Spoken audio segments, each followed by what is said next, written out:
Hi, this is Sarit Switzer, and welcome to the It Is Taught podcast, a podcast devoted to the teachings of Rabbi Shneur Zalman of Liadi as recorded in his most famous work, the Tanya.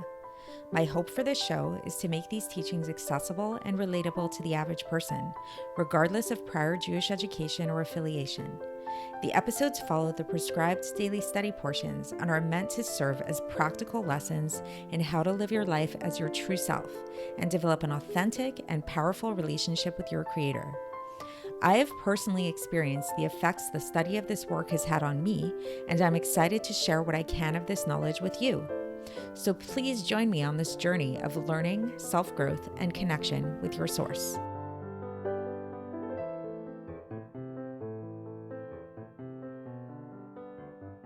Hi, and welcome to the It Is Taught podcast. This is episode 150 for the 20th of Nissan in a leap year. So we are still in Pesach, in the Passover holiday. So happy Pesach to everybody. And tonight is Yom Tov. We are nearing to the last days of Passover, which are really thought to be very special days in Pesach in general, especially within the Chabad or Hasidic world. These days are connected with Mashiach, with Messianic redemption. We actually eat a special day on the last day called the Seuda of Mashiach, the meal of Mashiach. So you can look that up elsewhere to find out more details on that, but it's a very special time coming on. And so what an apt time to be talking about this idea of what we're going to be bringing up today, namely the idea of buried treasure and finding this buried treasure that's within us and uncovering the buried treasure that's within us. So to start off, I want you guys to think about your lives and think about how it is that you go about making money, and think about how you go to work. Most probably, maybe you have work for yourself, maybe you work for somebody else, how you toil and work and try to develop good ideas to make yourself become more financially stable, to become more wealthy, whatever it is. Now, what if I were to tell you that in your backyard, there's actually a treasure chest with loads and loads and loads of gold and other jewels and valuable items that's buried deep within the ground of your backyard? So what would you do? Would you continue to keep going to work and trying to develop money and trying to develop riches and find good investments and things like that? Or would you immediately stop everything, assuming that I wasn't lying to you, obviously, and go into your backyard and start digging and start uncovering what was already there? So, well, I'd like to say that this is the truth and you really do have buried physical treasure in your backyard. I'm not a psychic, so I can't tell you that much, really, unfortunately. However, what I can tell you, because this is not my own words, this is something which the Alter of it is going to be teaching us today, is this actually is very true on a spiritual level and in terms of spiritual treasures. And what are we talking about when we talk about spiritual treasures in this context is the idea of a word which we've been bringing up in this chapter already, chapter 42, which we've been learning, which is the idea of das. So what is das? So das is commonly translated to mean knowledge, but we talked about in yesterday's episode how it means a lot more than that, especially when we talk about it in a more spiritual, Kabbalistic, Hasidic way. The word das really connotes connection, attachment, feeling something and knowing something viscerally inside of your bones, really in a very tangible way. And we are all called upon to really develop this das, this intense attachment and feeling towards God, and to really know God, not just in this like intellectual abstract way, but to know him in a very visceral way, in a way that really seeps into our bones and we really feel emotionally attached to God. And we talked about the seeming difficulty in this because who are we? We're just lowly human beings that don't necessarily have the highest state of consciousness that we live in.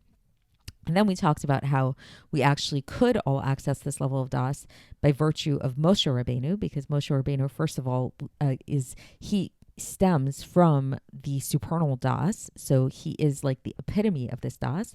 And every single one of us has an aspect of Moshe Rabbeinu within us. And so too, in every generation, there are sparks of Moshe Rabbeinu that travel down into the generation. And so by attaching ourselves to those sparks of Moshe, namely the Torah scholars and the very wise people, we can suckle from this das and we can awaken it within us.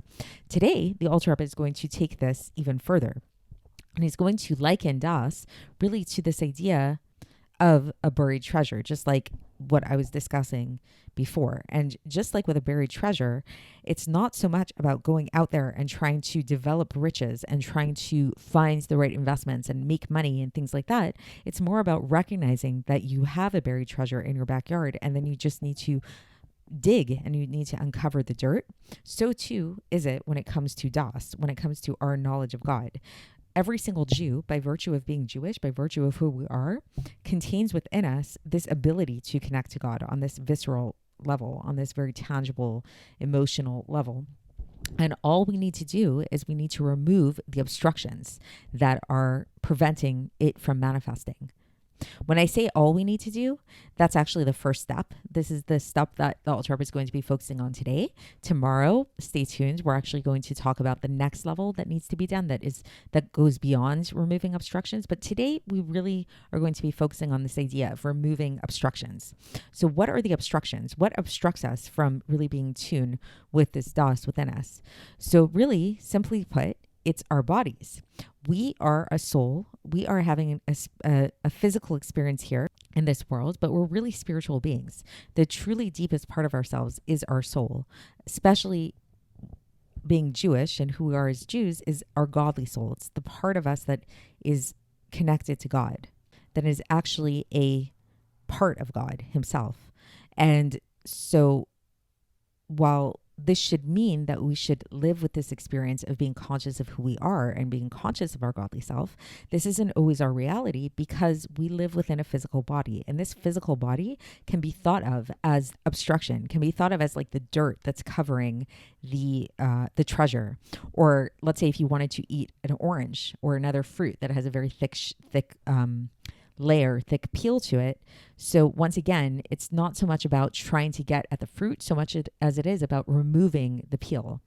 And so let's say if you wanted to eat a nut, like a walnut or a pistachio, in order to extract the fruit, you first need to get rid of the shell. So today we're really going to be talking about how that first level, the first thing that we need to do in order to get at that treasure that's buried within ourselves is to remove the obstruction that's covering it up. So let's get into the text and see how the Alter Rebbe explains this. So the Alter Rebbe says that this power and this characteristic, meaning to say, what are we talking about? What power? To be able to connect our da'as, to connect our knowledge with God, is found within every single Jewish person, through the fact that it suckles from the soul of Moshe Rabbeinu, as we talked about yesterday. However, because the soul is vested within the body, it needs a lot of toil, a lot of exertion, very intense exertion, doubled and redoubled. So what do we mean by it needs doubled and redoubled exertion in order to access this das? So this means that there are two main aspects that are necessary in order to access it. Today we're going to focus on the first. So the first one is the first type of exertion is the exertion of the flesh to be able to squash down the body to make it become submissive so that it will not darken the light of the soul. So meaning to say that basically our physical bodies that we have, they serve as this like covering, like this obstruction, this dark obstruction to prevent the light of the soul from shining through. So we need to squash it, just like we would need to squash the dirt in order to get at the treasure in a physical sense. And then the Alter Rebbe here cites the Zohar to support this idea, where it says in the Zohar that a body, and this is from the beginning of chapter 29 of the Zohar, where it says a body into which the light of the soul does not penetrate should be crushed. And so again, this idea that in order to really let the light of the soul shine through, we must first crush the body. We must crush this obstruction, which is called the body. And how do we do this, says the Alter Rebbe, and he concludes here by giving us an insight into this.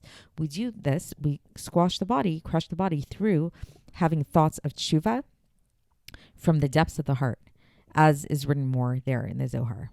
So that's the end of today's section. It's pretty short. And so once again, so just to summarize, is what the Alter Rebbe is teaching us today is that first of all, Das is something which we all have. It's not something that we need to develop. It's not something that we have to learn or that we have to like find somewhere. It's something that's found within each one of us. And so the first step to be able to get to it, to access it, is by merely removing that which is obstructing it, which is the body, the darkness of the body. So when we remove the darkness of the body, this will allow the light of the soul to shine through. And then we concluded by saying that the way in which we crush the body, like the way in which we would dig, so to speak, to find that treasure and get rid of the dirt, is by having thoughts of tshuva, thoughts of return and repentance to God. And this is something which will be explored more in depth and at length further on in the Tanya, so stay tuned. And we will continue tomorrow, where we will get into the second type of exertion that needs to be done in order to uncover this treasure of Das. So the first one was to remove the obstruction. Tomorrow we'll get into what the second one is, and stay tuned for that. I'll speak to you then. Thanks for listening to the It Is Taught podcast, hosted by Sarit Switzer. This podcast is dedicated in loving memory of my maternal grandfather, Avraham Yitzchak ben Binyamin HaKohen of blessed memory. Music by Shoshana. If you enjoyed this episode and would like to support the show, please share it with others and subscribe on YouTube, Apple iTunes, Spotify, or wherever you listen to podcasts. And make sure to leave us a 5-star review. To find out more about the It Is Taught project, including more information on my soon-to-be published book, please visit our website, itistaught.com. To catch the latest from me, follow me on Facebook, Instagram, and Twitter. Looking forward to speaking with you tomorrow, and until then, have a great day.